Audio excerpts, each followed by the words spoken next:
La classification des vignettes critères se fait en fonction de l'âge du véhicule, oui, réponse A, non, réponse B, de l'énergie utilisée, oui, réponse C, non, réponse D.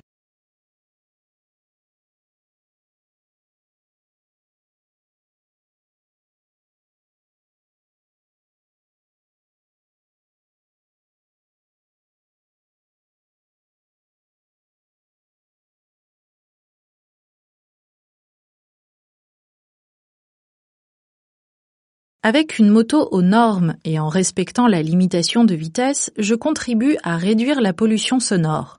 Oui, réponse A. Non, réponse B.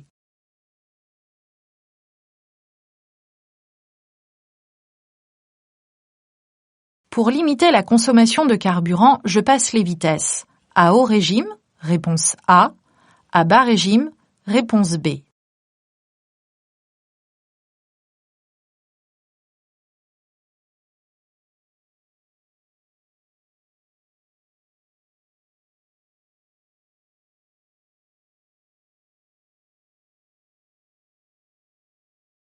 Utiliser le régulateur de vitesse sur le plat permet de stabiliser sa vitesse, réponse A, d'arriver plus vite, réponse B, de conduire économiquement, réponse C.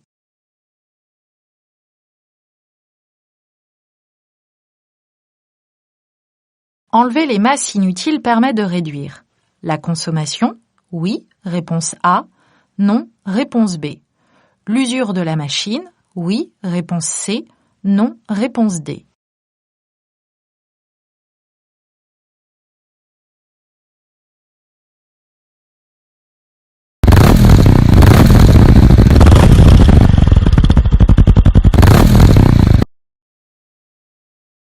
Accélérer à l'arrêt.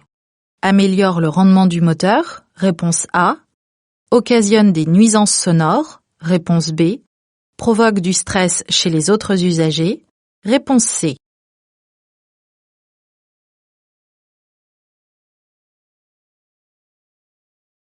La chicane du pot d'échappement est un dispositif qui augmente le bruit, réponse A. Limite le bruit, réponse B. Retirer la chicane est autorisé, réponse C. Interdit, réponse D.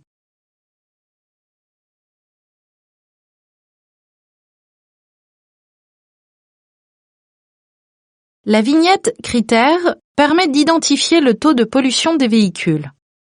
Lors de pics de pollution, la circulation est accessible selon le type de vignette. Il existe 6 classes reconnaissables par un code couleur et selon les critères suivants.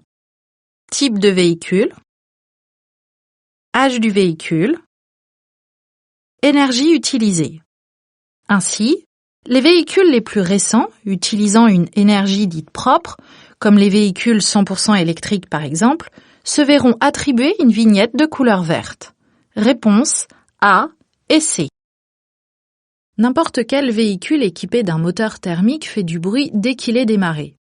Aussi, pour ne pas causer plus de pollution sonore, il est important à moto de respecter les limitations de vitesse, d'éviter les grosses accélérations et coups de gaz, notamment en agglomération, mais aussi de ne pas modifier les éléments qui permettent que la moto soit aux normes. Réponse A. Plus le moteur tourne vite, plus la consommation est importante. Si je veux limiter la consommation de carburant, je dois passer les vitesses à bas régime.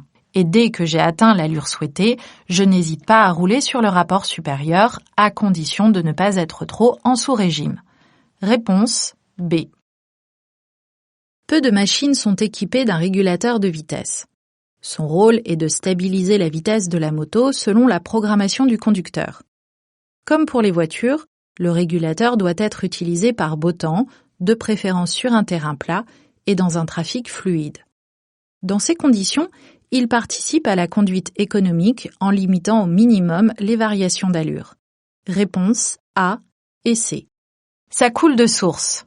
Plus la moto est lourde, plus le moteur devra fournir d'efforts pour la faire avancer. Donc si je ne me sers pas des valises et autres top case, il n'est pas utile de les garder. Au contraire, je les enlève car même vide, le poids cumulé de ces équipements peut parfois dépasser les 20 kg, inutile. À terme, une moto souvent chargée portera davantage de marques d'usure qu'une moto circulant principalement en solo et sans bagages. Réponse A et C. Ce motard donne des coups d'accélérateur. Sans doute a-t-il peur qu'on ne le remarque pas. Il n'y a aucune justification, même mécanique, à ce comportement. En revanche, il consomme et pollue plus que nécessaire. Ce comportement n'est pas éco-responsable et il est source de nuisances sonores et de pollution. Il provoque aussi de l'agacement et du stress chez les autres usagers.